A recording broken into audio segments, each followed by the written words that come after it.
What you're about to hear is pure entertainment, recaps, and stories in the Pacific Northwest motocross scene. Welcome to the 30 Plus 2 podcast with your hosts, Steve and Christoph and Lexi Y. Put the board up. Let's go.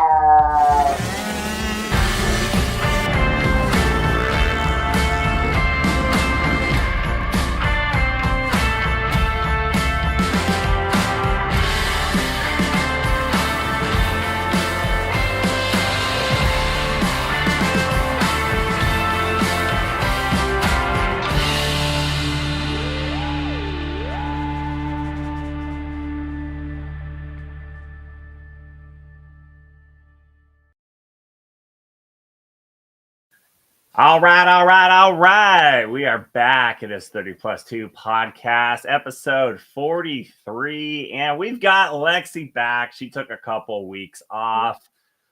She really demanded that pay raise. She went on strike. She was picketing, and we reached a deal. Is that correct, Lexi?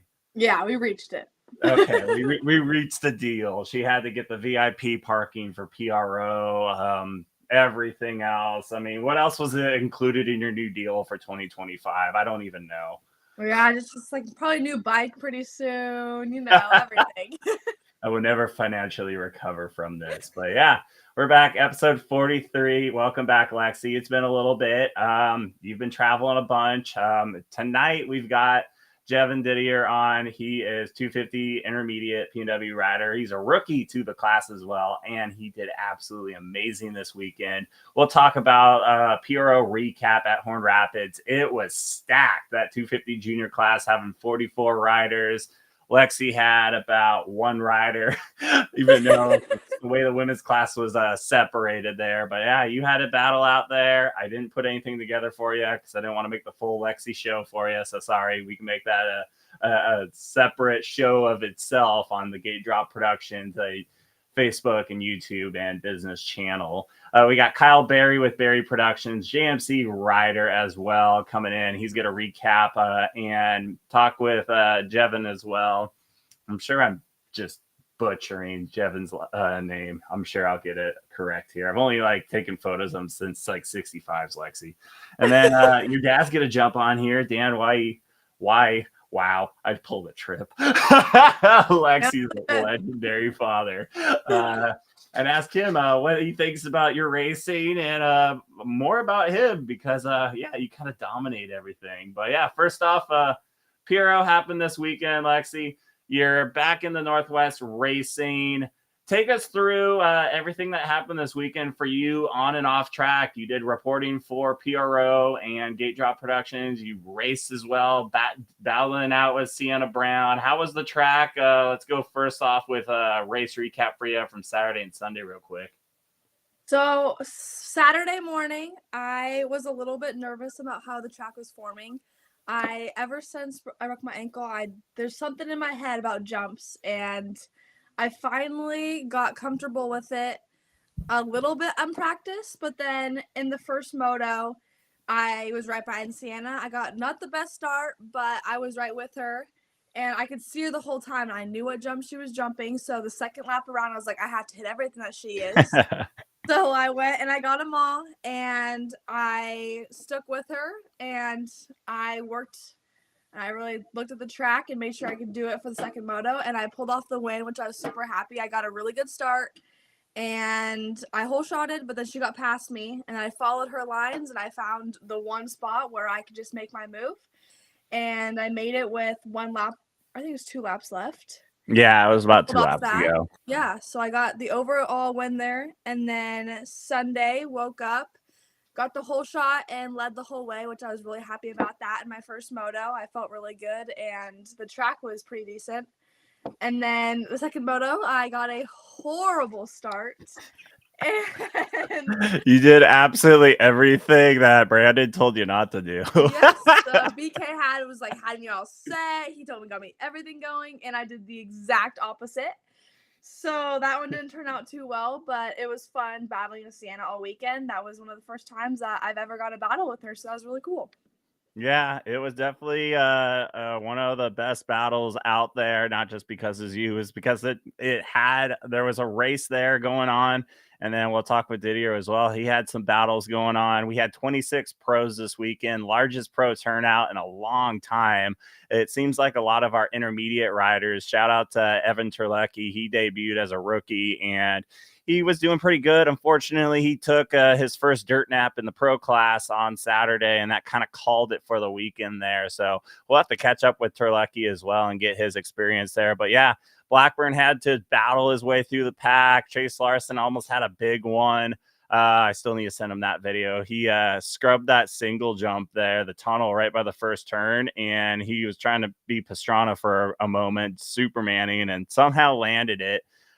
Spangle pretty much mopped the entire weekend. Jurin did get him in the final moto, but I think it was Spangle that got the overall. If I just looked at the results, it would make my life so much easier, but we're running a loose show. But yeah, the battles were on. Did you catch any of the pro class action between Spangle, Jurin, Summerlin, Blackburn? Schmidt was in there. Larson, like I said, like it was just like a freight train of battles going on. Yes, Saturday, Summerland, Larson, Braden, and Colin, they all stuck together for the long time, and there was some battles there. And I was excited that Colin got the win that lap. It was the third moto on Saturday. Yeah. That was really cool to watch, and it was a really good pro turnout. There was a lot of them there. All right, yes or no? Are you gonna hit the Spangle line of jumping the finish line single there right before the finish line, or the whatever they call that jump? Like I call it the Mars leap jump, of faith. the leap of faith. Like honestly, like touch Mars table is that they should call it. But yeah, he was definitely up there. No, that's definitely not gonna be any of my lines. I know McCord hit it at one point. Wingardner did it. Let's get well soon. The Wingardner, he did unfortunately go down on Sunday as well, and have kind of like wrapped up his season. We had some riders that were doing super fantastic, and then unfortunately just bit the big one on the opening weekend. So yeah, bummer deal for a couple riders there, and I think. Here's my philosophy as we'll get Jevin on here in about 5 minutes. I think, and you can agree or disagree, or you can have your own take on this, Lexi, but I think with the way our weather kind of turned out, with it being super snowy and whatnot, like literally like 7 days prior, and then having the weather dramatically change again, even with prep and whatnot, the dirt just kind of designed certain spots where there was this holes and pockets and just kind of made it to where you never know what landmine you're going to hit while you're racing out there. Well, take it through it with you, because you were behind the bars. I was only walking and taking all the media of it, so I didn't have to try to navigate around all the holes. But do you have any idea or your own opinion on maybe weather kind of came into a factor with the track getting so tore up this weekend?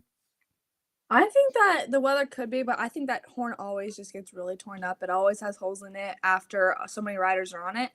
And my second motos on Saturday were later in the day, and the sun was going down. So over pro taper, over any jumps that was going, like if you're facing towards the starting line, you couldn't see anything on the face of it. So I was just following Sienna off a couple of them, like, oh, please, I just follow her line and make sure I don't hit anything. Right. But it was some of the holes, and if you hit them just right, it was not going to turn out well for you. But I think a lot of riders I got lucky on one of my laps right before the finish line. I hit a little hole and I almost went over the bars, but I saved that one. I'm very happy I did. You definitely bobblehead right there. Yeah. But other than that, I mean, Horn, everyone kind of knows that it doesn't get very ready, but it did. Some of the tracks or places it did get ready this weekend, which was really fun. But it just kind of has holes in it everywhere, and it gets dry pretty fast. But they did a good job on keeping it up most of the time. Yeah, and for the amount of racers on there, I think there was like over 600 entries on Saturday and Sunday. Like we did pretty good on kind of everything kind of in flow. Unfortunately, I think just with, like you said, just the amount of riders, everything else that I mentioned on top, like Sunday just kind of turned a little hectic when it came to crashes. And unfortunately, the rider we interviewed, which I should have put our interviews on here, I just kind of ran out of time as I was trying to get everything done. But shout out to Abel Milhorn. Get well soon. Dude, he's got a laundry list of injuries hitting that hole in the face of that jump. So hopefully he gets well soon. But yeah, that's gonna kind of put him behind the 8 ball for chasing Loretta Lynn's, because he was on fire this weekend. Yeah, he was. He was doing amazing. Yeah, and then Fife had a good one. He hit a hole and then looped off the infield double there. Luckily, I was there in time to try to like prevent the other 30 riders like colliding into him. Messer smacked into him. Timber hit him as well, and that kind of ended Sunday for us.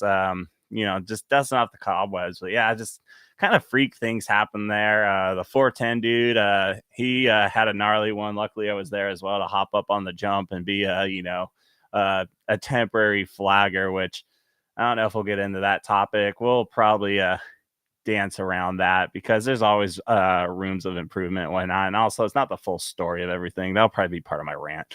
But yeah, besides that, I mean, yeah, we'll talk with in 2 minutes with Jevin once he jumps on here, just talking about all of his racing and whatnot. I was surprised and not surprised at the same time. So I'll talk about this before he jumps on. Like, I've known him for quite a while. He's not afraid to send it. Like, I think he literally is the creator of Danger, because it's Jevin Danger. So Danger Boy, you may need to rethink your naming rights and whatnot, because Jevin's got that on lock. But yeah, for being a rookie and whatnot on the bigger bike, he fit just right in there. What were your thoughts watching the 21 Husky shred around Horn? He looked like he just flowed with the bike. I didn't know that was his first race, and I saw him leading a whole bunch of the motos, and it was really cool to see that he just flows with it, and he just doesn't look like he was really trying. He just looked really good with the bike. Yeah, so there definitely was prep and some stuff going on behind the scenes. So yeah, we'll talk to him once he jumps on here. Any other classes while we wait that you watched? I know you and I'm gonna poke fun at you, and then your dad will get on here. You kind of hung out with all the Carsons this weekend. You had Carson Jackson, you had Ace around, you had Carson Smith at one point. There's a lot of Carsons. There was a lot of Carsons. There was a lot of good motos that I watched go on, and it was crazy to see some of the riders like Carson Jackson hit the leap of faith, which I cannot believe that he still did that. But it was really cool to watch, and one of the biggest ones was Kaylee Ulmer. I'm pretty sure that's how you say her last name. She led, and I think that she won the 85 class, right? I believe she did. Here, let me look up results as you're talking. But it was really cool to see. She got some whole shots, and dude, she was on fire. I did That a was reel really- and I'm like, whole shot, whole shot, whole shot. Oh, look, another whole shot. She's definitely got the starts down, so maybe I'm gonna need some help with that, because I obviously in my last moto did not turn out where my start needed. So maybe next round, you're gonna have to go up to Kaisley and ask her, like, all right, so how's it done here? Yeah. So how did it start? I'm scrolling here to 85s. But yeah, I can't find it. I hate this system sometimes. Yeah, she's definitely yep. And Kylie Omer. She went 1-1 and 85 open beginner. And I wish this thing was quicker because it's just like scrolling for days. But yeah. Oh boy.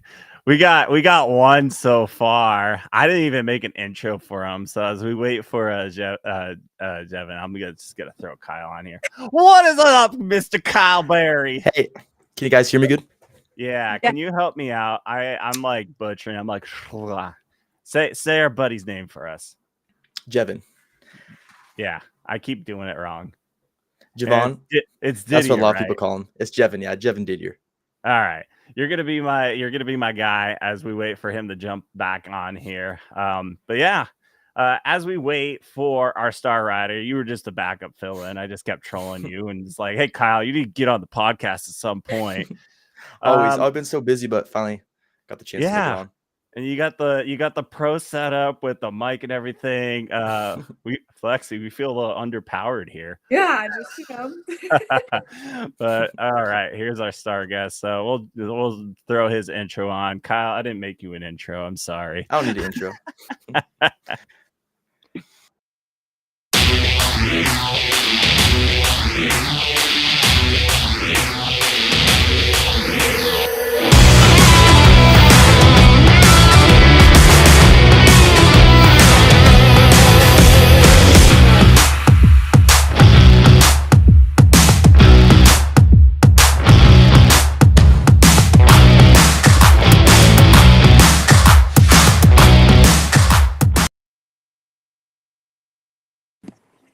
All right, I'm gonna try to fix this screen here. That's slightly better. No, I don't like that. We'll just do that. We'll do a 4-pack like that.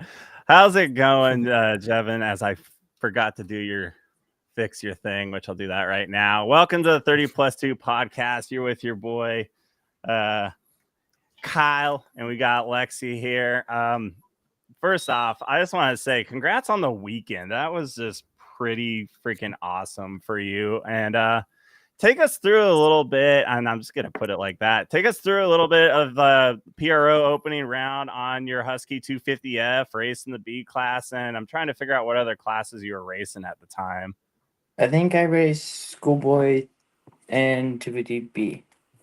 Yeah, you're definitely killing it out there. You went 4-1, it looks like. I'm trying to figure out which day this is. But yeah, Michael Hill edged you out there. But dude, you were just flowing with it. Was there any prep that you did like before the season to just get yourself ready for the big bike and everything since you've graduated from Super Minis? I mean, we went to Mesquite, Nevada, and we rode pretty much all week. I had a little bit of a knee injury like towards the end, and we took a big long break. Okay. And then this was my first ride back from that, and I felt good. My knee didn't really bug me. So, yeah. It didn't. Yeah. If you didn't even say you had a knee injury, like it really didn't even look like it out there. With all your Mesquite training and whatnot, Lex and Kyle, feel free to jump in at any point with questions. Like, did you go down the Mesquite like for Air Qualifier like Lexi did? What was the whole like winter plans and whatnot to prep you for the season? Seth Milhorn invited us out because we were gonna do I think it was some race, and then the next week it was a full training. We ended up just going and having an Airbnb, and it was just we trained all week and then came back home and got my knee looked at, and then it was all pretty much just healing from there. Yeah, did you just take kind of like just a little stinger to it? Knees all good, no ACL, no meniscus, nothing like that. I know Kyle can elaborate on his knee issues. Yeah, it was just like not I fun. don't know. I dabbed my foot and it just hurt for a couple weeks, but nice. What are your biggest changes you've seen going from the 85 to it's a 250, right? Or no, Yes. 125 or it's 250? Yeah, it's 250. The biggest change is pretty much just how big and heavy it is, because the Super Mini is like super power to weight ratio, so it's not too far off. Like the 250 is way easier to ride. It's just a whole lot bigger. Yeah, you kind of have obviously you're new to it and you have a skinnier build, so you're like having to really maneuver it around. But I mean, hey, the photos I got of you can still whip that thing sideways. So I think you're good on the whip status. Kyle, what do you think of Jevin's weekend there as you were capturing media as well? I think it was really good. I think it doesn't showcase his full potential because his knee was hurt. I saw him actually, I think the first day he rode a 250, and I was very impressed. So he's gonna definitely hasn't had a problem switching to the 250, and he's just gonna get better. He was definitely favoring it this weekend, but I've seen him ride, and he knows how to ride that 250. So once his knee gets healed up, he'll be really good to go. Who's faster between the two of you right now? Oh, if Jevin can stay off the ground, he's really close. But once he cleans up some of the little stuff, he'll be dangerous. Oh, so you're saying you're faster than right now? Not right now. I'm hurt, so he's not hurt. So oh, look at that he's cop fast out right now. I can't even walk around the track, let alone ride right now.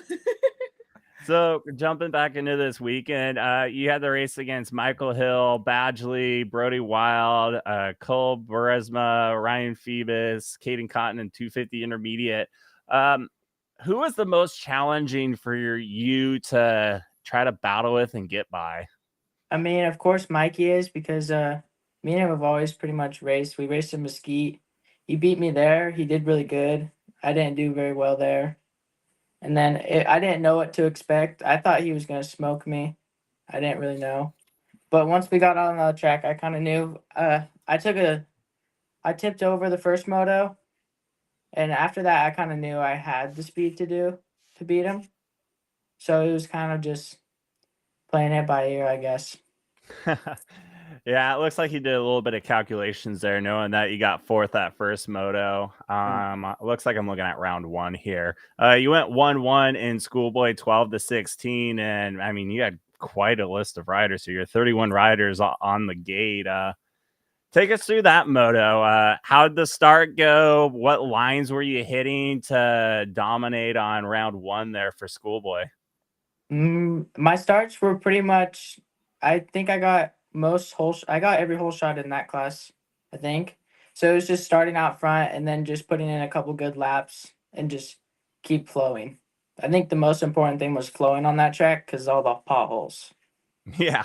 Was there any lines that you're like trying to on the track? And I know Lexi can relate to racing. Like, what was the most challenging like part of the track that was giving you both of you fits? I think the most challenging part of the track was probably before roadside. The outside line was super choppy and up the lip. Yes. And especially seeing like later motos, being able to see with the sun, like all the bumps, you'd hit one and you'd be like, oh shoot. And then you like try to swerve into a different one and try to keep it straight and keeping going was definitely difficult when you couldn't really see. Yeah. I can't find, there's no results posted for Sunday for 250 intermediate. So I'll just assume you won. I don't know. That's not even on the website. That's weird. I looked yesterday and it looks like none of the live timing or anything from Sunday is up. Yeah. Jevin, what are your goals for this year? I know every year you guys are always chasing Loretta's. Is it just kind of the same program? Is there any kind of like SX next now that you're on big bikes? Like, take us through all the stuff that you've been working on and the goals for 2025. I mean, this year obviously is my first year on 250, so it's obviously a build year. We're not trying to like, if it happens, it happens. We're gonna qualify for regionals, and if I feel good, we might do it. But I want to train Supercross this year and do futures next year.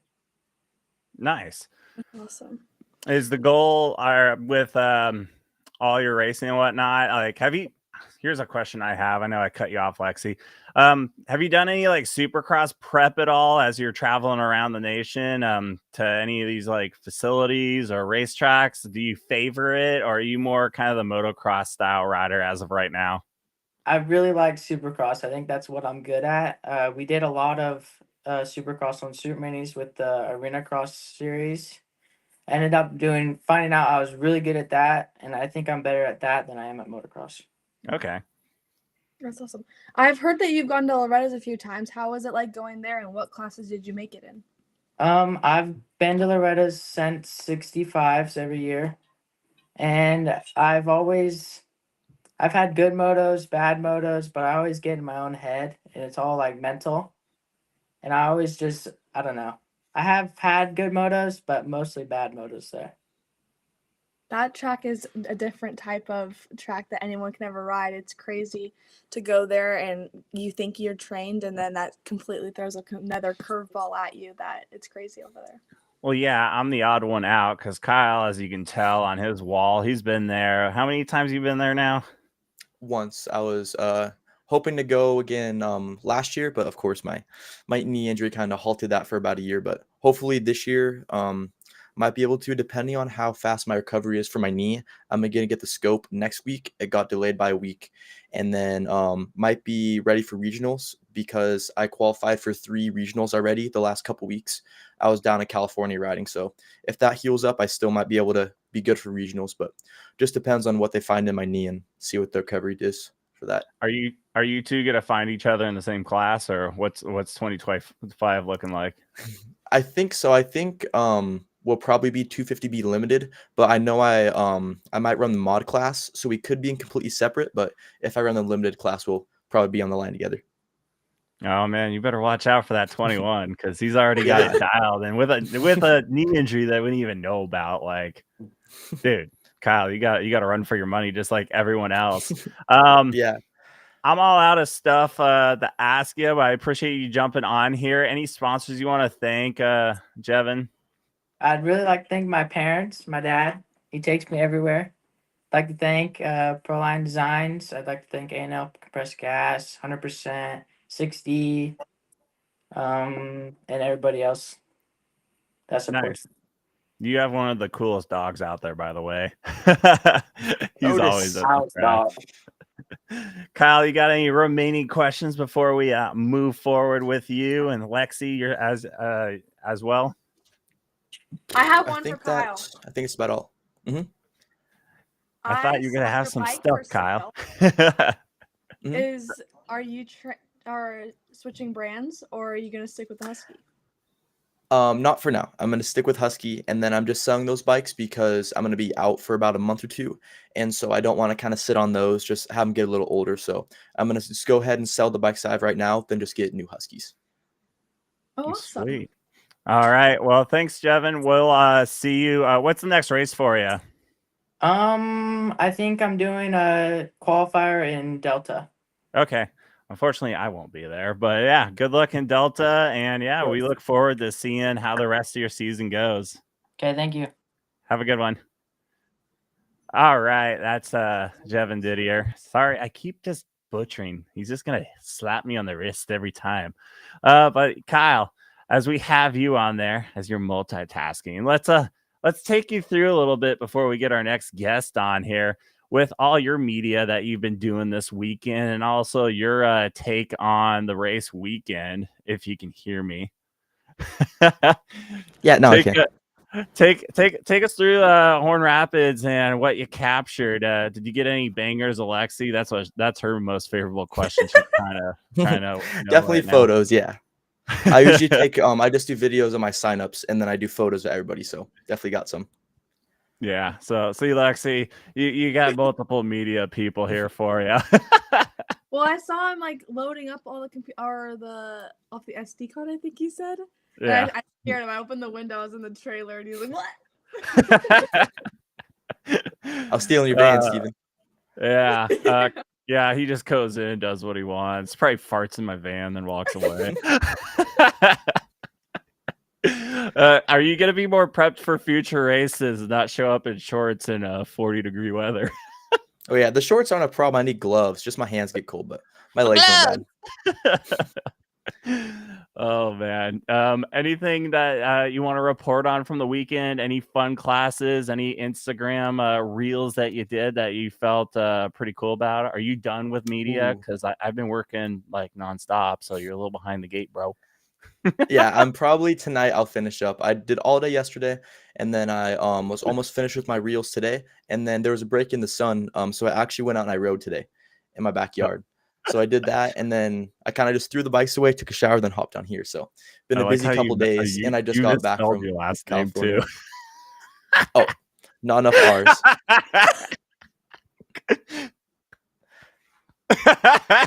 Good job, Kyle. Before we let you go, thanks for jumping on last minute because I was trolling you Yeah, of super course. hard. What are your Good. It's been plans like for a year. I've been trying to 2025? get on every week. Well, you can jump on any week. Just bring the spiciness, you know. Besides your knee, like, what are you gonna do for the rest of the year if you're gonna have to get surgery? Because that's gonna put you out for pretty much the whole year. Yeah, hopefully, fingers crossed. If they find more stuff, then it'll be out for longer. But the doctor said I might only be out for a month. So if that's the Okay. case, they'll fix it up, and then I might be able to ride my regionals. But who knows? Hopefully, they find something in there that they can fix, and they don't just come out blind and say, "Hey, we can't find anything. Sucks for you. Just try to get through it." So I actually hope that they find more. It's okay if the recovery is longer, but I just want them to find more just to fix it because this has been ongoing since November 2023. So basically, I haven't been able to ride fully since like a year and a half ago. So I'm just excited for this to hopefully be over and then fix it. And then I might be able to ride regionals, but who knows how I'll do because I haven't actually been able to ride in so long. But Right. just hopefully just get this knee fixed up and then go from there. Well, I can relate. I've done 2 ACLs and meniscuses in the right knee. You've been there for pretty much all of it, since I've also taken media of you since you were just a wee little lad. So yeah, we'll have to have like a throwback night of just all the videos of like both you, Jevin.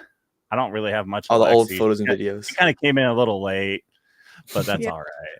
She's catching up pretty quick with all the Instagram bangers.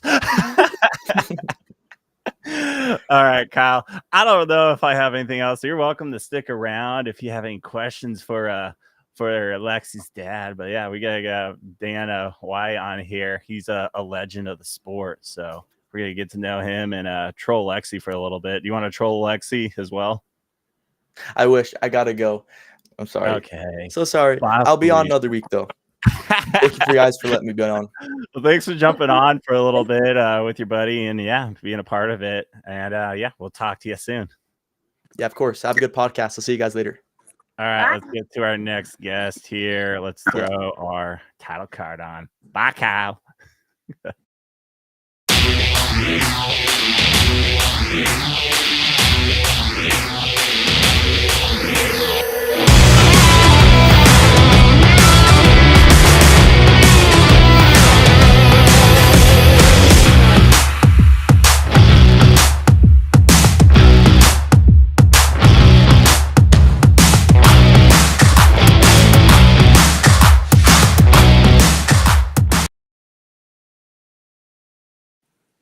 All right, we are back, and we are with Lexi and Dan this time. Long time coming. Dan, I feel like I just saw you like 2 days ago. Yeah. Spent the weekend with you. Right. My first question I have is, who has more hole shots, you or Lexi? Because I have that video right there. You grabbed that hole shot from PRO last year at Moto Pacific. I might have her. That was probably his only whole shot of the year.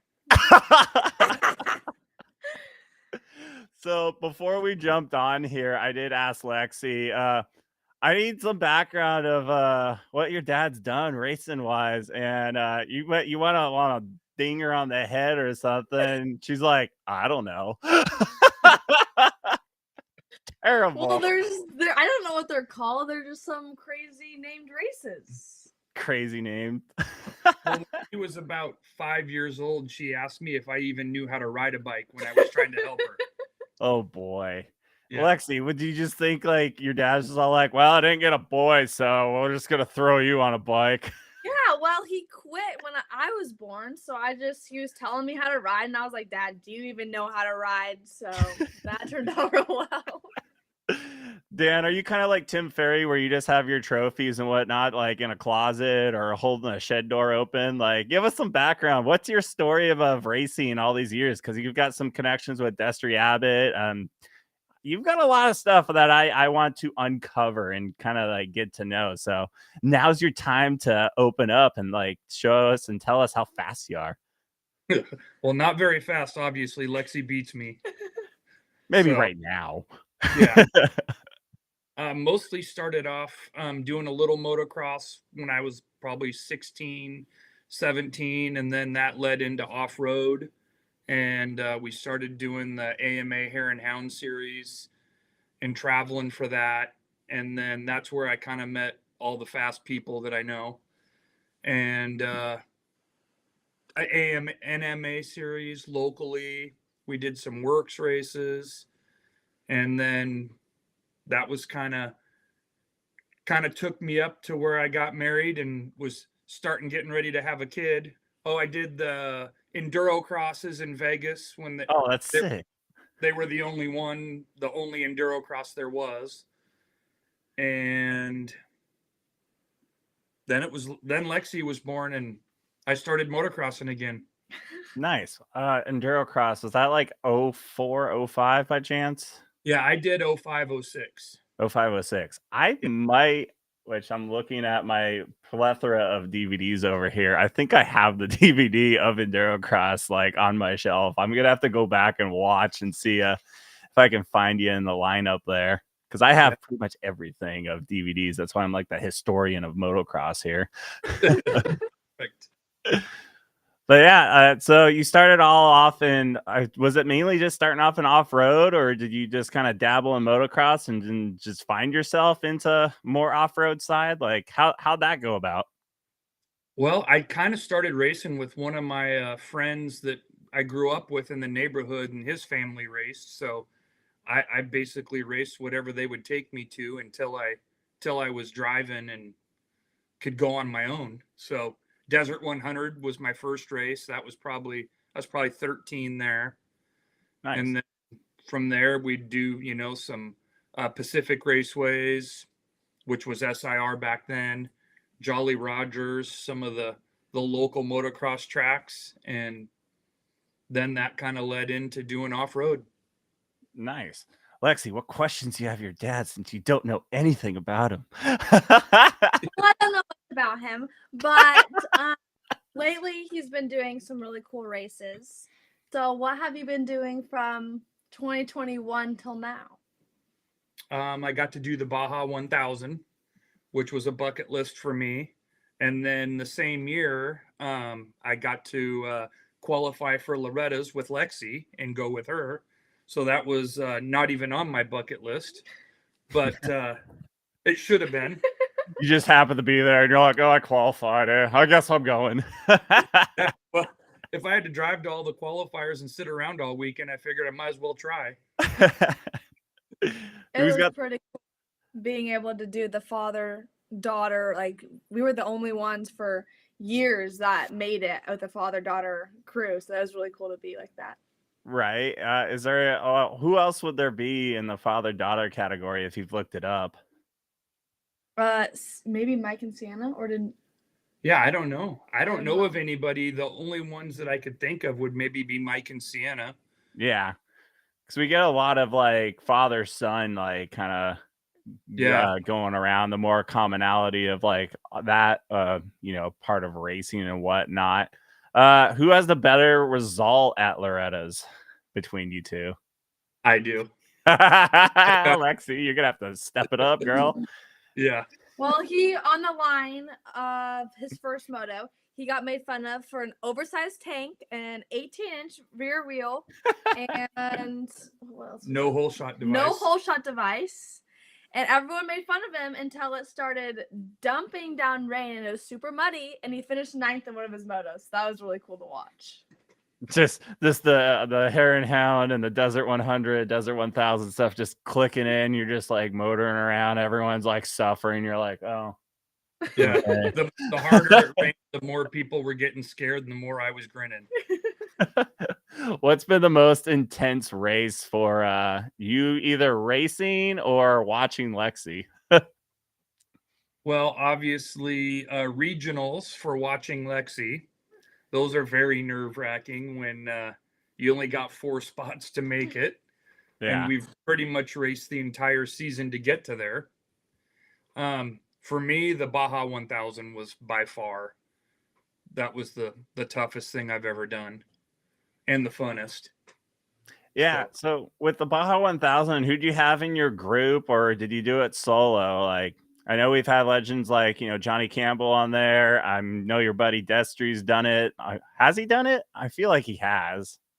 I'm not sure if he has. Oh, I'm yeah. sure he has. We'll have to ask when he gets on here in the future because, yeah, I mean, he does pretty much everything. But yeah, like, take us through the Baja 1000 and what year did you do it and how did you guys end up? I did it in 2022, and 3. was it? Yeah, because it was the same year as Loretta's. No, we qualified in 20. Yeah, maybe it was. Anyways, some friends of mine that live in Idaho are a part of this team called the North Idaho Racers, and they've done it several years in a row, and they had somebody back out last minute. So I got the call with about a month to go and joined up with them, and they were very well organized, very professional. So it made it really easy for me to just show up and ride. Basically, they'd already done all the hard work. So Did you guys have to like share a bike, like, or how did it like go about? Are you guys like all on a team of your own bikes? Because I only have watched like Dust to Glory and all that, so I'm not too familiar with the whole setup of everything. Like, take us through like for anyone that like is trying to race, like what was the program for you guys?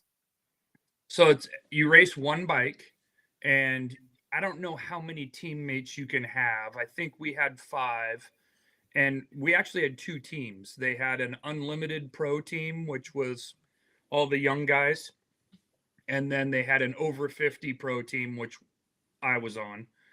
And yeah, so we all had sections that we rode, and it was all mapped out so you knew exactly where you were riding. I had a 200-mile section, and it took pretty close to 6 hours, I think, to do my section. Jeez.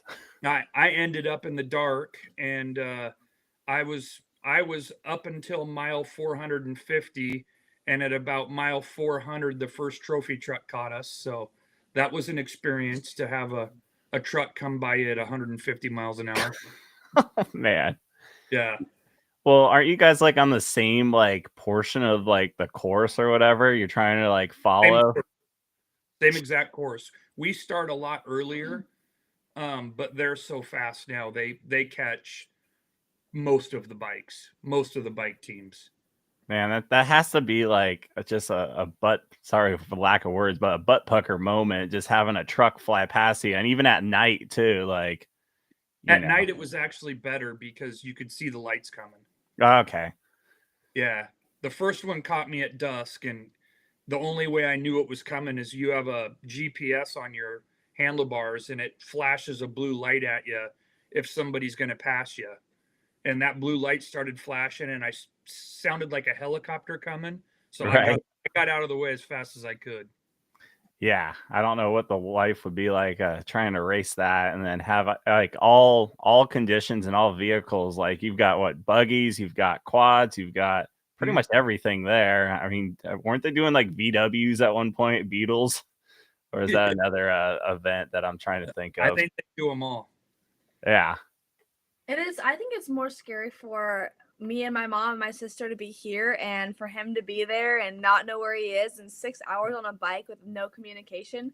Like you can follow the little GPS. I think there's like an app or something on your phone that you can follow, but Right. it like doesn't update all the time, and it is so scary just to be like, where is he? It's been 6 hours. well, yeah, it's got to be stressful. Ryan Huff has a question: how many broken bones or surgeries has Dan had in his career? A lot. Too many. Probably like 4 or 5 knee surgeries, a back surgery, a bunch of broken ribs, Jeez. collarbones. Too much. Me and him have had our arena cross battles, and we both don't like it because we both got taken out by other riders, and his ribs were some of the scariest times that I've ever experienced with him. He never goes down. Like he's one of the like most consistent riders that I like to watch, and someone took him out in like the first probably 15 feet of the straightaway, and I was just like, yeah, this is arena cross, not it. So arena cross and Wise don't mix. No, not at all. Definitely not. All right. Well, she'll stick to reporting there. I got some. Lexi, feel free if you've got questions as well. For the both of you being so like moto oriented as a family and whatnot, like take us through like all your adventures or select like fun memories that you've had. And I've got one. Who's got the smellier socks? Lexi, Allie, Karen, or Dan? Well, truthfully, lately with my new Tech 10s, those things hold and smell like no other. She could beat all the three of the rest of us combined. Those I put them on the boot dryer in our office, and you cannot go in there for days after. It is so bad. So that's what that smell was this weekend. Yes, probably. My boots are not something you want to be We around. put the boots under your van, so we didn't. Okay. Yeah, I felt like the van got leveled out at one point. I was like, oh, weird. But what's been the most fun adventure that your whole family's had as in racing or riding? Because I know you guys both blitz up trails at times and kind of do everything else that not like just gate drop related. Loretta's.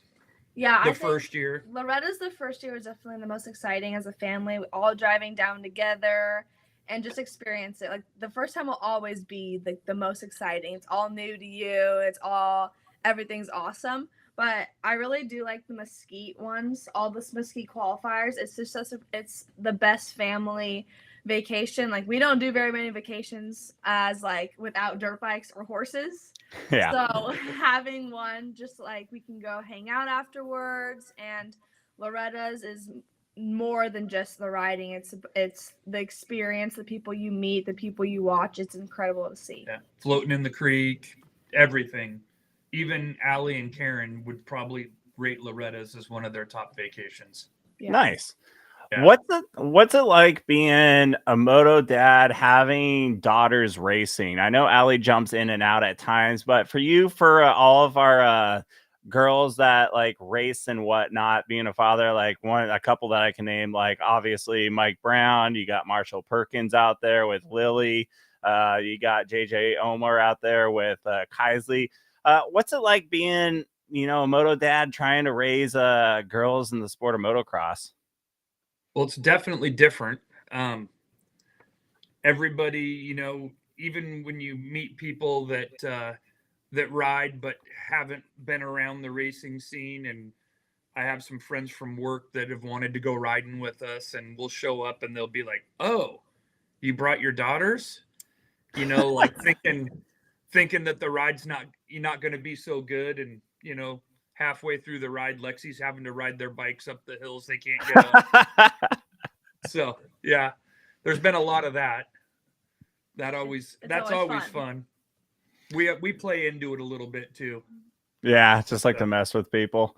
Yeah, especially when they think they got something on her. So what's your style of like coaching and helping, being there and being like, I don't know if you do all the mechanic works. Like, what's your way of kind of raising Lexi as a racer?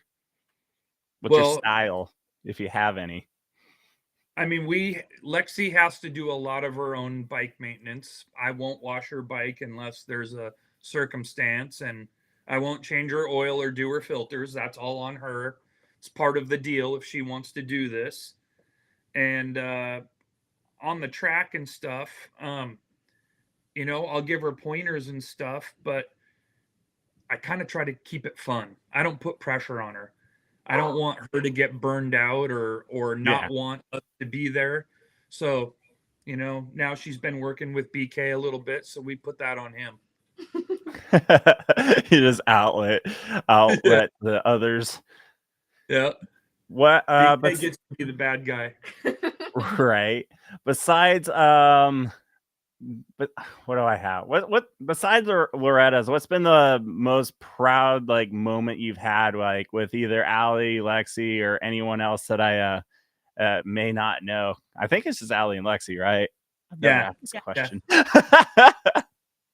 Well, obviously they both have their own sports, so doing that. But besides that, like going on trail rides or snowmobiling at our cabin, because the whole family goes and it's a part of it, and both girls can ride snowmobiles pretty darn good also, and so we have a lot of fun with that. Just stuff that all four of us can do.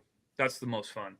Nice. Yeah, I really like being around you guys because you guys have that very family, like locked in circle where everyone's involved, and you got Karen and Allie doing all the pig stuff and horse racing and all that stuff. I'm gonna have to come check that out at some point. And then you got Lexi on like the motorized horsepower, trying to keep up with you. Lexi, what questions do you have for your dad? Now's your time. I don't know, but it's just with like me and our family, like I love how close we are.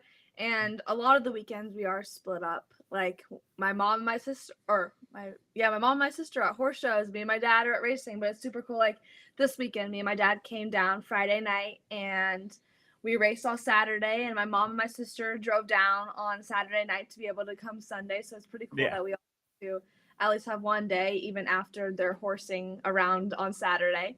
So it's kind of cool that the family can get involved. And this weekend, Allie has a horse show all weekend long. So we're going to be dividing again. She has pigs at home. So I have to take care of the pigs while they're gone.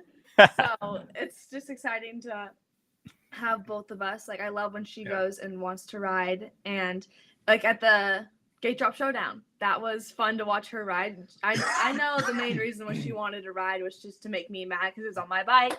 And she knows how much I hate when people ride my bike. So it was just kind of cool to see her ride and how much she loved it, and so that was really cool.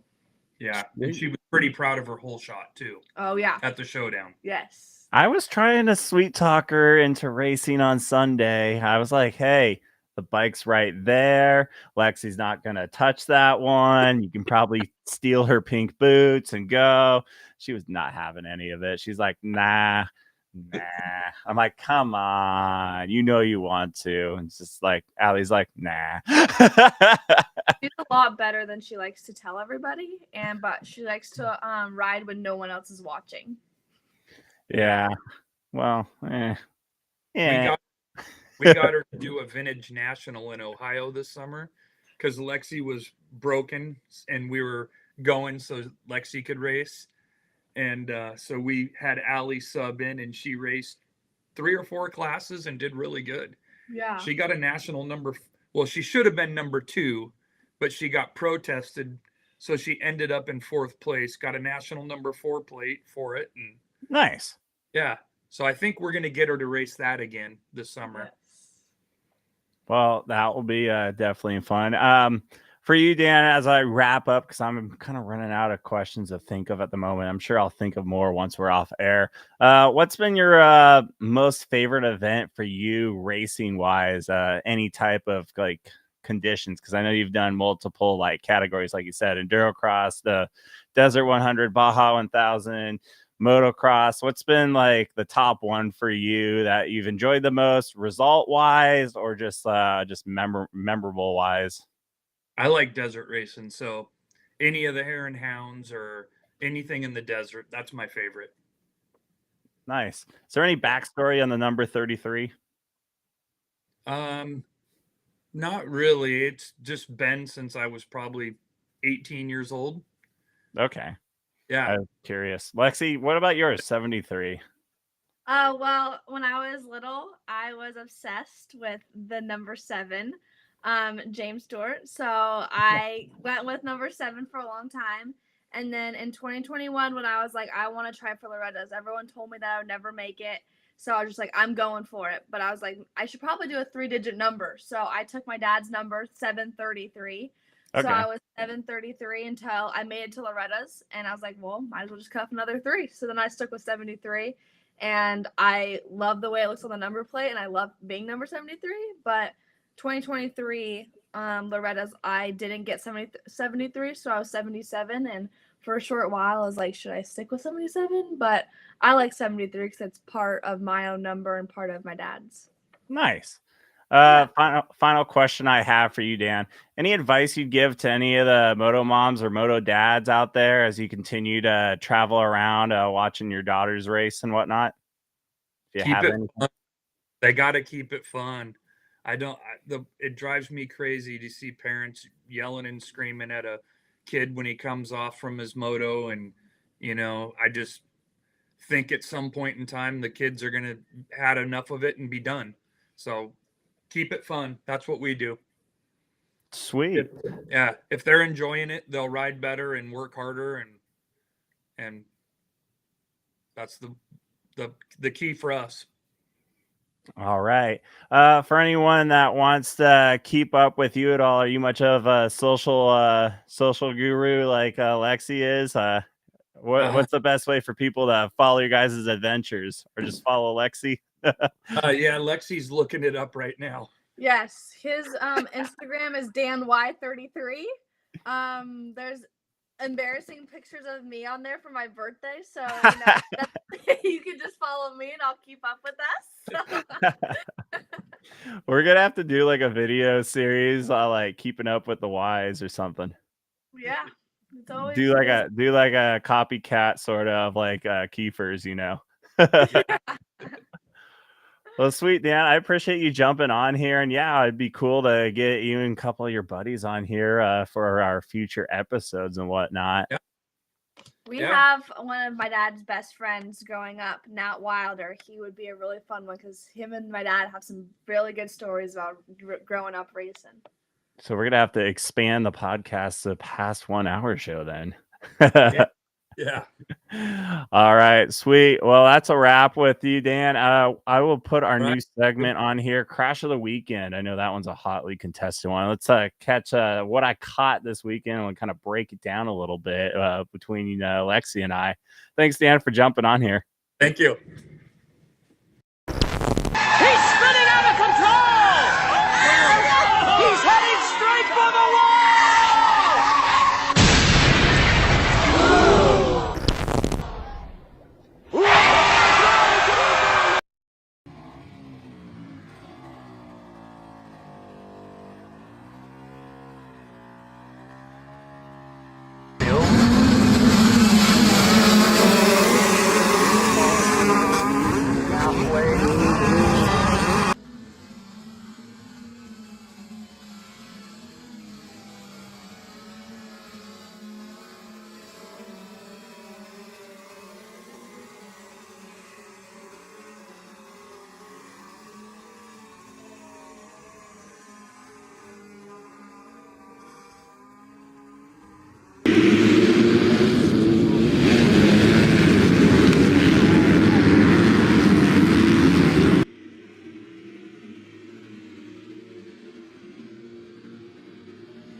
All right. We went from mild to gnarly real quick there, Lexi. Yeah. Yeah, I had a lot of people asking, hey, did you get that? Hey, can you post that and whatnot? So yeah, I like to be spicy at times and just show what went down. Let's break down both those crashes. Obviously, the first one was Thierry and Brulette there. As you could tell in the slow-mo replay of it, studying it, which I'm just gonna have like the crash of the weekend, we'll just kind of go through what did you see, what happened there to kind of have that kind of escalate.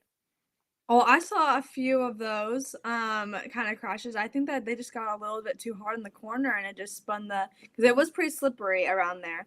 I think the back tire just started to spin sideways and there's no way to really save that if it's going down. Yeah, Colton Thierry there on the 15. You could tell the back end just lost traction there and just kind of low-sided, and Hunter Brulette had nowhere to go. And that was a very very good nose wheelie there to step down, and Hunter got really lucky there. If you watched closely in the slow-mo, like he missed that rear wheel there with his hands and everything, and they both got up, everything was good. That second one, a lot gnarlier. Have you ever been on a gate of 42 riders? And that's probably your worst case scenario right there. That was the 250 junior class for Sunday. Well, the only 42 rider gate I've ever been on was at Loretta's. So 6 of those motos were crazy, but other than that, I mean, the women's class in the PNW does not get that big. Yeah, it was definitely a gnarly one there. Everett got the worst end of the stick. He was the 22 Yamaha. You could see he clipped the number 5 there as they're going around the corner, and it just caused a chain reaction of events. All riders did get up and ride off and finish the moto, and so did Braden. So he got up, but he did call it a weekend. He actually kind of came to realization that he got a little bit of concussion there. So get well soon to him. And then I missed everything else. Yeah, it kind of escalated from there. I know Eggleston had a good one off the start, and they had the red flag. Douglas crashed on the back of that table. It's just the part of the game of big race events and whatnot. But yeah, crashes of the weekend. Like I said, not making fun. I just wanted to go kind of discuss like what happened there in each crash there, just to kind of like dissect it. And then if people want to rewatch it and try to figure out how to possibly prevent like a crash, it's just sometimes it's just unpreventable. You just have those moments where it's like, well, buckle up, here we go. A lot of times in a big gate like that, as soon as one goes down and everyone's trying to split, it's going to be a domino effect. And then my gate drop riders, Logan Boone and Alex Johnson, were right there as well in the thing, and Ty Hollinsworth got collected into it. I have to look closer and see who else was, but yeah, I mean Thierry and Hollinsworth got away pretty well because Thierry kind of like watched that back end out there like in the pack of them, and everyone else kind of missed it. And unfortunately, Hunter was just like, well, I don't want to hit my buddy, so I'm gonna just try to grab as much front brake, which AJ Brulette, our famous moto dad here that's usually on, he must have really made those brakes perfect for him because he stopped on a dime. Yeah. All right. That's all I got for this weekend. What we got going on for this coming weekend? I know Black Widow rescheduled. The opener is this weekend. Washougal just added a practice. The main track is open in March. So, Alexi, you said you're possibly watching some pigs. Is that Well, the goal? I will be this weekend. I just have to stay at my house, but I'll be watching the pigs. But I will be training with BK on Saturday at Washougal. Nice. So I'll be there, and I'm super excited because I have not ridden that track since regionals of 2023. Nice. Yeah, I am on the fence right now where I'm wanting to go. I really want to go to Washougal, but I also maybe going back to Horn. If you want to sign up for media, please let me know ahead of time so I can decide where I want to go. My only thing, and it's nothing against like Horn, I was just there. So it just makes me kind of like, ugh. And I'm there like 3 weekends of the 4 weekends for everything. I might just declare residency like Elvis in Vegas, and just like be over there the whole time, But yeah, anything that grinds your gears, I don't remember if I had anything. Oh, I do have one. Okay, let's play this segment real quick while Lexi thinks. Lexi's just happy all the time.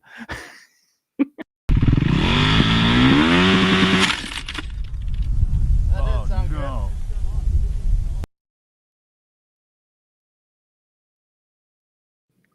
Okay, I have 2.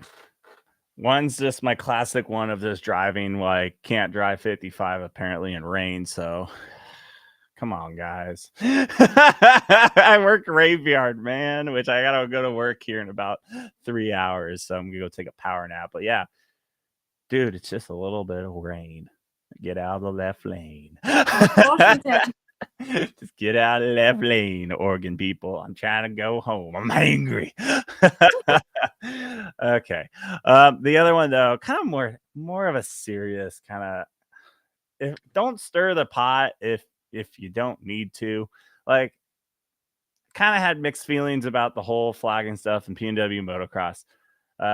Person goes nameless. You can find it on your own if it's still up, but like just selective recording and whatnot. I'm not blaming either side, but it's just like you gotta know the full details of what stuff's going on. I think the better thing is to talk to the promoter, which I'm sure that happened, and talk to the racetrack director and everything that happened, and just try to go about it that way. That's just my 2 cents. I don't think really stirring the pot on social media, even though sometimes we like to get those hot takes like for the clicks and everything else. I just think there's other ways to go about it, and possibly just help improve in all places, because there's always rooms of improvements on all sides. So I just felt like just kind of touching on that real quick, like let's just continue to be our best and do our best, and promote positivity and see where we can help and if we can help, because we all love motocross. It helps keep my business in business. We all love going to all the tracks and whatnot. So yeah, let's just all work together on continuing to try to build everything. And with that said, Lexi, got anything, or you just kind of meh? I'm just happy. All right. With that said, oh, look at that. It's Allie and Dan right there. We got Gate Drop Showdown 3.0 sponsor partnerships available now. So if you want to be a part of the action and whatnot coming up in September 12th through the 14th, I'm offering you guys, for any sponsors that jump in early, as much advertising as possible. So if you jump on and you get on any of the lists, which if you go to Gate Drop Showdown page on gatedropproductions.com and click the PDF, there's multiple tiers. I'm willing to help any business, small businesses, anything you want. If you sell blenders, we can blend it up here on social media. And yeah, I don't blenders, man. Or if you, I don't know, sell tools, or what's an interesting sponsor, Lexi? Potatoes. Yeah, if you're a farmer and you want to sell your potatoes, we can fry them up on the track, and I can fry them on the Instagram reels. We can have some slow-mo sizzling. Yeah, now I'm hungry. But yeah, if you want to be a part of it, I'm happy to take any sponsors and help where I can. And yeah, promote small businesses. If you sell merch, sell those cool stuff. If you're part of JMC, who's coming back, I'm excited for that.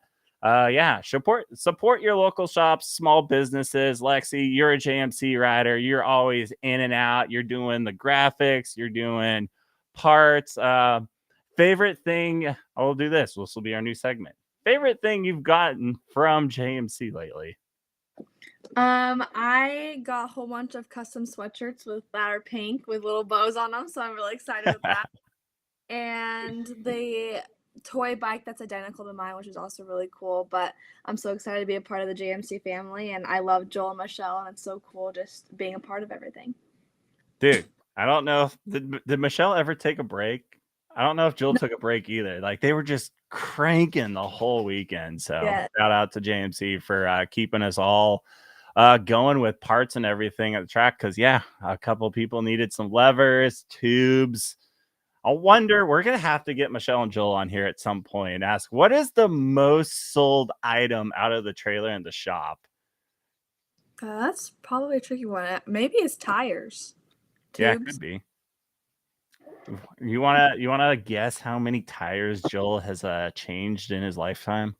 Probably thousands. Just thousands, probably millions at this point. Probably, yeah. Yeah, I know his favorite tires, and he'll hate me for this, is the 110 tires. Don't do it. Don't do it. Had to poke a little at him.